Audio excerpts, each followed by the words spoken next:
দৰং জিলা প্ৰশাসন আৰু সমাজ কল্যাণ বিভাগৰ উদ্যোগত ড্ৰাগছ বিৰোধী সজাগতা সভা।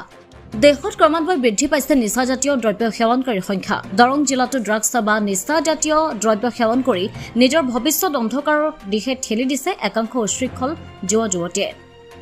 চৰকাৰ তথা প্ৰশাসনে ইয়াৰ বিৰুদ্ধে কঠোৰ স্থিতি গ্ৰহণ কৰাৰ লগতে সমাজৰ পৰা এনেবোৰ কাৰ্য নিৰ্মূল কৰাৰ উদ্দেশ্য আজি দৰং জিলাৰ ধুলা উচ্চ মাধ্যমিক বিদ্যালয়ৰ প্ৰেক্ষাগৃহত দৰং জিলা প্ৰশাসন আৰু দৰং জিলা সমাজ কল্যাণ বিভাগৰ উদ্যোগত এক সজাগতামূলক সভাৰ আয়োজন কৰা হয়। সভাৰ লগত সংগতি ৰাখি ৰাতিপুৱা বিদ্যালয় তথা মহাবিদ্যালয়ৰ ছাত্ৰ-ছাত্ৰীসকলৰ মাজত এক মাৰাথন দৌৰ প্ৰতিযোগিতা আয়োজন কৰা হয়, য'ত অংশগ্ৰহণ কৰে খাৰুপেটীয়া মহাবিদ্যালয় আৰু মংগলদৈ মহাবিদ্যালয়ৰ প্ৰায় 20 গৰাকী ছাত্ৰই। দৰং জিলা আয়ুক্ত মুনীন্দ্ৰনাথ আঙাটিৰ উপস্থিতিত আয়োজন কৰা সভাখনত উপস্থিত থাকে দৰং জিলাৰ অতিৰিক্ত আৰক্ষী অধীক্ষক ইমা দাস, ধুলা থানাৰ ভাৰপ্ৰাপ্ত বিষয়া মনোজ নাৰ্জাৰী, সমাজ কল্যাণ বিভাগৰ জিলা বিষয়া কুশেশ্বৰ বৰা, মুক্ত ভাৰত অভিযানৰ দৰং ওদালগুৰিৰ সম্পাদক অৰুণ বৰুৱাৰ লগতে সমাজ কল্যাণ বিভাগৰ কৰ্মী সহায়িকা সহ গাঁওৰক্ষী বাহিনীৰ সভাপতি সম্পাদকসকল উপস্থিত থাকে।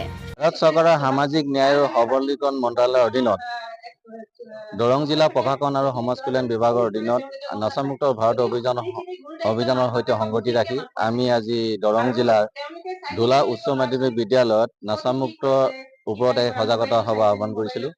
আৰু এই সভাখনৰ উদ্দেশ্য আগত ৰাখি আমি পুৱা ভাগত বিশেষকৈ চিপাঝাৰ, খাৰুপেটীয়া আৰু মংগলদৈ কলেজৰ ইউথ ভলেণ্টিয়াৰৰ সৈতে প্ৰায় 20 জনীয়া সদস্যক লৈ আমি এটা মাৰাথন প্ৰতিযোগিতা অনুষ্ঠিত কৰিছিলোঁ।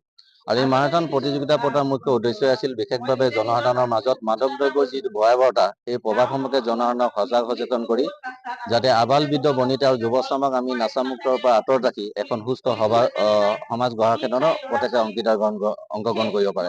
আৰু সেই উদ্দেশ্য আগত ৰাখি পৰৱৰ্তী পৰ্যায়ত প্ৰায় 11টা বজাত আমি ধুলা উচ্চ মাধ্যমিক বিদ্যালয়ত একদিনজোৰা কাৰ্যসূচীৰে এক সজাগতা সভা আহ্বান কৰা হয়।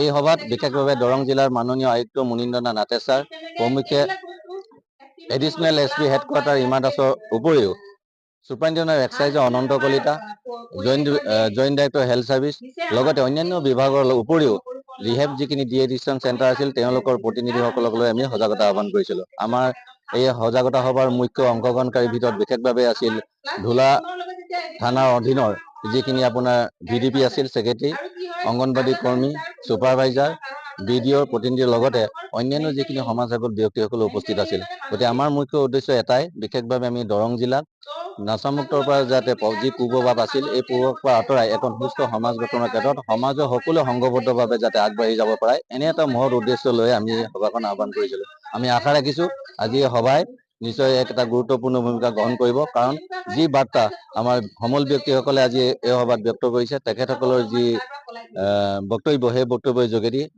অনাগত দিনসমূহত জনসাধাৰণৰ মাজত আমি যে নিচাৰ পৰা আঁতৰত থাকিব লগা হয় বা যুৱ চামক যে ইয়াৰ পৰা বিপদৰ পৰা উদ্ধাৰ কৰিব পৰা যায় এই সম্পৰ্কে নিশ্চয় পৰামৰ্শ আগবঢ়াইছে। আমি আশা ৰাখিছোঁ এই সজাগতা সভাৰ যোগেদি দৰং জিলাৰ অদূৰ ভৱিষ্যতে নাচামুক্ত বা ড্ৰাগ প্ৰতিৰোধী যিখিনি অভিযান থাকিব এই অভিযান অব্যাহত ৰাখিম আৰু ইয়াৰ যোগেদি সকলো ৰাইজে উপকৃত হ'ব।